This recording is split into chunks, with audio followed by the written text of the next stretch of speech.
There is a cemetery in Cumberland County, Pennsylvania, that the United States government maintains with careful, precise attention.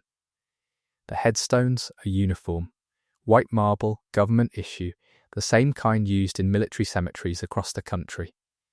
187 of them, each one bearing a name, a tribal affiliation, and a date of death. The oldest dates are from 1879. The most recent from 1918. What those headstones do not bear, what was never carved into any of them, is an age. And when researchers began calculating ages from the enrollment records that survived, the number that kept appearing was not what anyone expected. The average age of the children buried in that ground was 11 years old. Some were younger. The youngest documented burial was 9.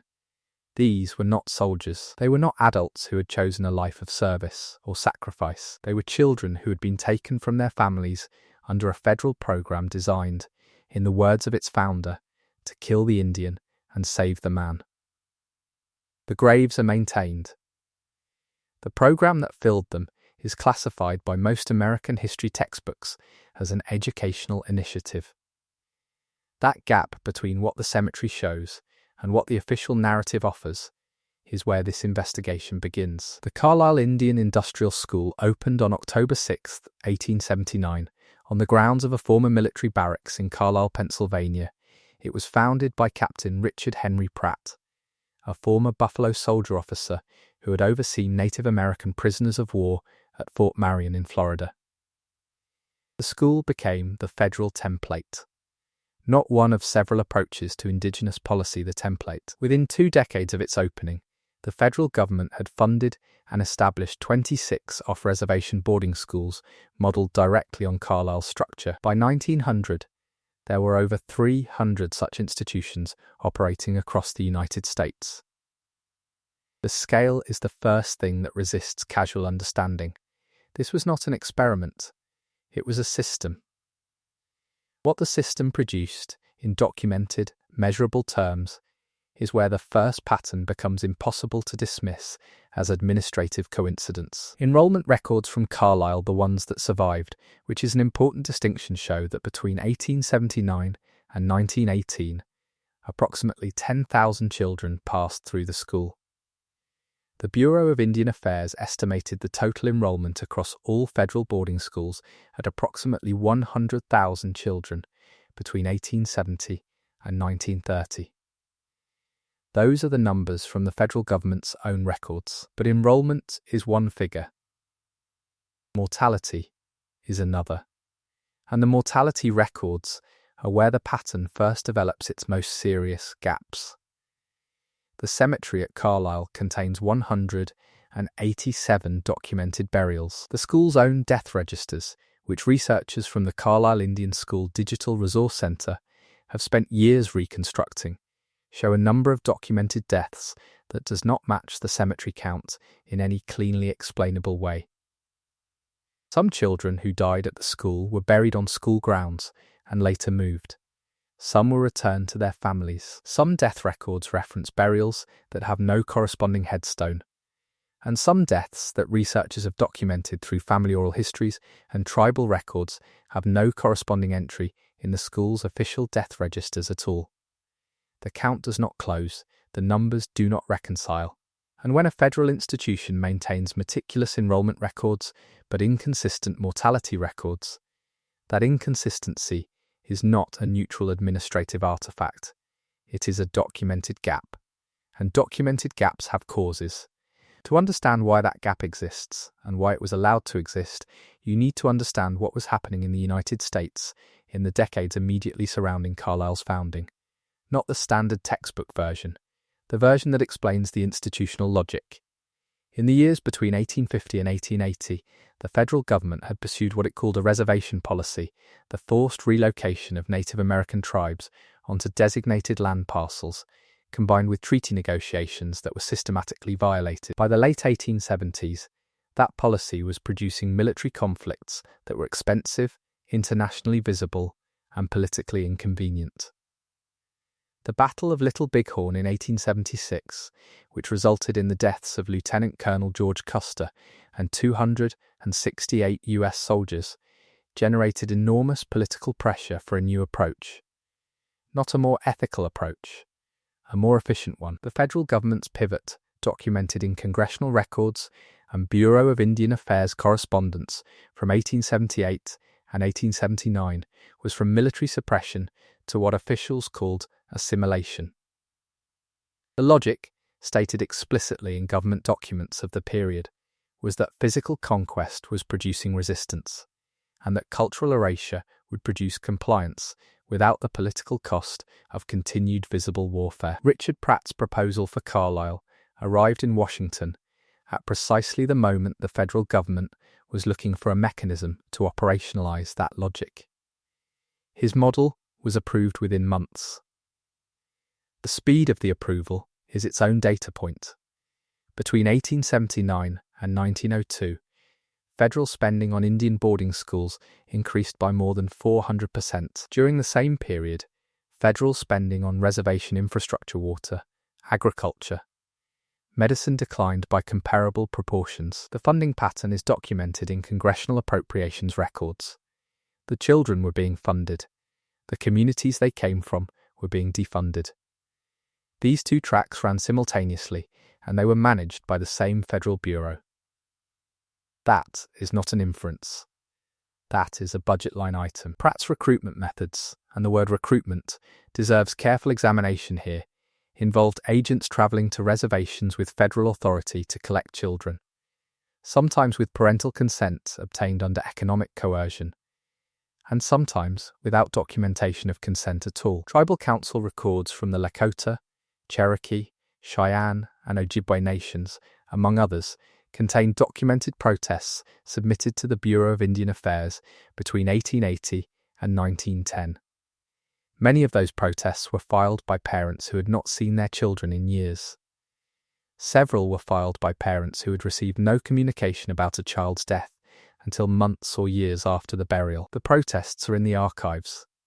The Bureau's responses, in most documented cases, were either bureaucratic deferrals or formal rejections citing federal authority. Read that sequence again. Parents filing formal government protests to learn the fate of children they had not heard from in years. Bureau responses that closed the inquiry administratively. The machinery of erasure, documented in its own paperwork. Now hold that pattern, the gap between enrollment and mortality records, the protests filed and dismissed, the funding structures that ran simultaneously, and place alongside it the second pattern that the Carlisle investigation eventually surfaces. Because the cemetery is the most visible evidence. But it is not the most consequential. The more consequential evidence is in the language. Carlisle's institutional records its student newspapers, its administrative reports, its letters written by staff to the Bureau of Indian Affairs document, a practice that was called outing. This was the school's formal program of placing students with white American families and employers during summers and, increasingly, during the academic year. Students in the outing program were placed in domestic service, agricultural labour, and industrial apprenticeships. They were not paid at market rates. Their earnings were held in school accounts that they could not access directly. The program was presented publicly as vocational training. The documented reality, preserved in the school's own financial records, is that it generated significant revenue for Carlisle's operational budget while providing effectively free labour to the families and businesses who participated. The Bureau of Indian Affairs received regular reports on the outing program. Those reports described it as successful. They did not describe the wage retention mechanism in detail. But here is where the second pattern intersects the first in a way that is not possible to dismiss. The mortality data that exists, incomplete as it is, shows a disproportionate clustering of deaths in the first 2 years of enrollment.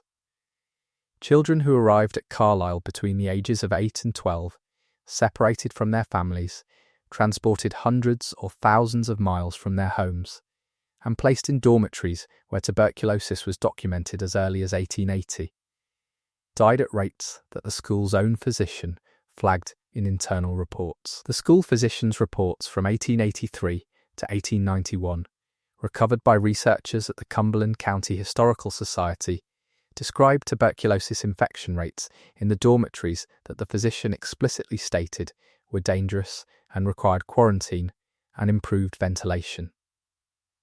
Those reports were received by school administration. The dormitory conditions described in them remained largely unchanged for more than a decade after the first warning was filed. The deaths continued. There is a specific report dated March 1891, written by the school physician Dr. Joseph Gillespie, that states in direct language that the dormitory conditions at Carlisle were conducive to the spread of pulmonary disease and that several recent student deaths were attributable to preventable infection.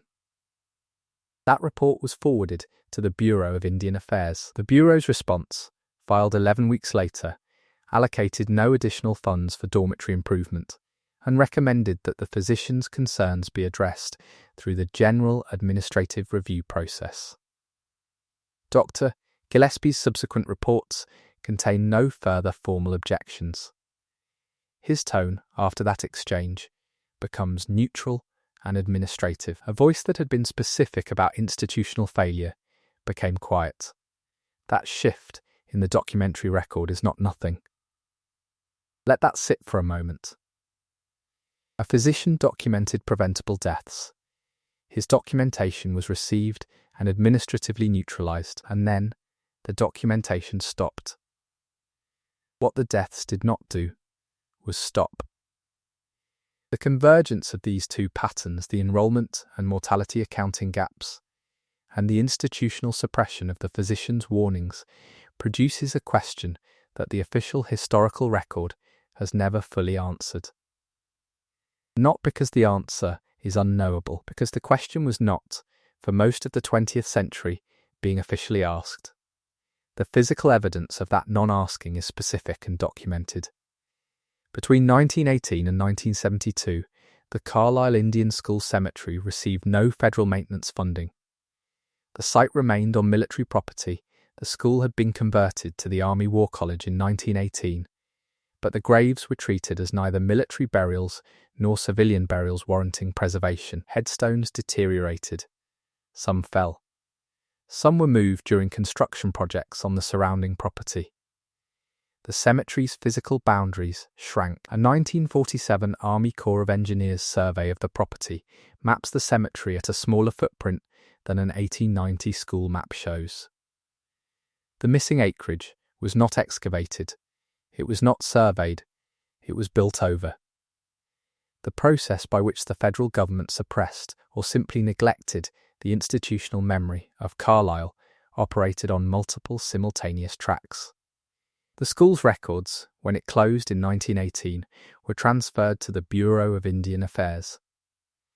Many of those records were subsequently transferred again to the National Archives, where they were catalogued incompletely and filed in a manner that made systematic research difficult for decades. Researchers who attempted to access enrollment and mortality records through the 1970s and 1980s frequently encountered incomplete indices, missing transfer documentation, and file sequences with gaps that corresponded to specific years of high reported mortality. The gaps in the archives, in other words, correspond to the gaps in the cemetery count.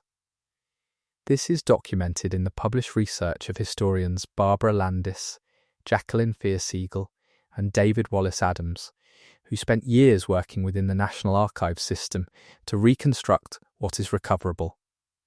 The word recoverable carries weight here. Some of what was in those files is gone, not in the way that old documents naturally deteriorate, though some of that occurred, but gone in the way that institutional records disappear when the institution that generated them is also the institution responsible for preserving them. Several specific file groups that are referenced in transfer manifests from 1918 have no corresponding physical presence in the National Archives today. The manifest says they were transferred. The archive has no record of receiving them. The explanation offered, when it has been offered at all, is administrative error in the transfer process. That explanation may be correct, but it is the same explanation offered for similar gaps at similar institutions across multiple decades, with a pattern of absence that consistently clusters around the most sensitive mortality and financial records.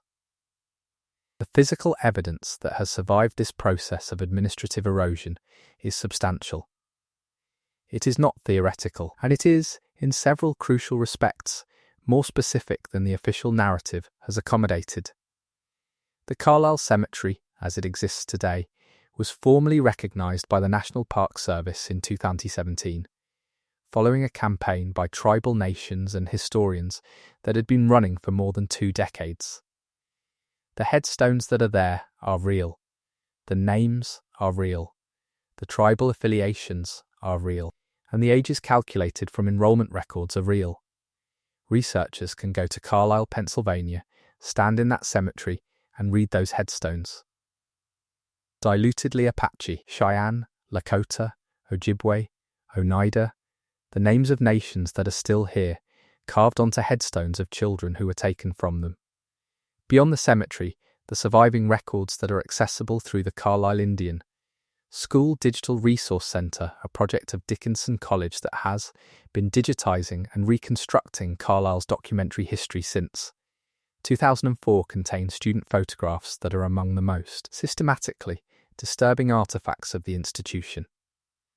Pratt commissioned before and after photographs of students.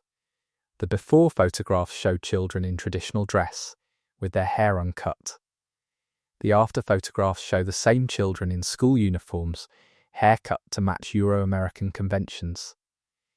These photographs were used in Pratt's fundraising and public relations materials. They were published in newspapers. They were presented at conferences. The children in them did not consent to the documentation of their erasure. The photographs are archived, and they are publicly accessible, and they show with a clarity that no written description fully captures what the institution believed it was accomplishing and what it was proud of. There are also letters written by students to their families, many of which were intercepted and reviewed by school administration before being sent to practice documented in the school's own administrative policies. The letters that were permitted to leave often contain language that researchers have noted is markedly similar across multiple writers, suggesting coaching or revision. The letters that were not sent, the ones held back by administration, some of those have been recovered in school files. The contrast between what students wrote and what was allowed to reach their families is documented in those files, and it is not a small contrast. Children describing illness, homesickness, and fear wrote one thing. Their families, if they received anything at all, received something else. The last piece of surviving evidence that carries the most institutional weight is the 2022 Federal Indian Boarding School Initiative Investigative Report, commissioned by the Department of the Interior under Secretary Deb Haaland, the first Native American to serve as a cabinet secretary. That report documented 53 marked burial sites at former federal Indian boarding schools. It documented that physical health, psychological well-being, and cultural identity were targeted simultaneously by the school system, and it used language that federal government documents had not previously used about this program. It used the word culturally devastating. It used the phrase deliberate destruction. It named the policy as one that inflicted, in the government's own words, intergenerational trauma. The report also noted, without resolution, that its investigation was incomplete, that the full scope of mortality, burial, and record destruction could not be established from surviving documentation alone. The federal government, in other words, investigated itself, found documented evidence of systematic harm, and concluded that the full record of that harm no longer exists. And then the government filed the report and moved forward.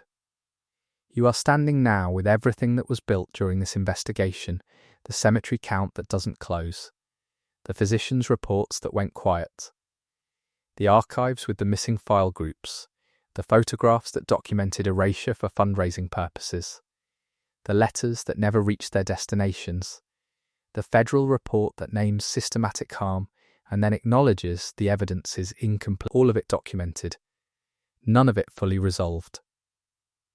Return. for a moment to the first image. 187 headstones in Cumberland County, Pennsylvania, white marble. Government issue. The uniformity was in some way the point to make 187 individual children legible as a single administrative category, to make their deaths readable as a statistical byproduct of an educational program rather than as the specific human losses they were. The headstones look like order. They look like record keeping. But the physicians' reports are in the archive, and the file groups listed in the transfer manifests are not. And the outing program's financial records show a revenue stream that was never publicly disclosed. And the letters that were held back exist in the same files as the letters that were permitted to leave. The question that the cemetery poses and that the archive compounds is not whether harm occurred. The federal government's own 2022 report resolves that. The question is what the full shape of that harm was, and whether the records required to establish that shape were preserved with the same institutional care that was applied to the headstones. The cemetery is maintained with careful, precise attention. The files that would complete its count are not there to be found. That absence is the record that has never been officially explained.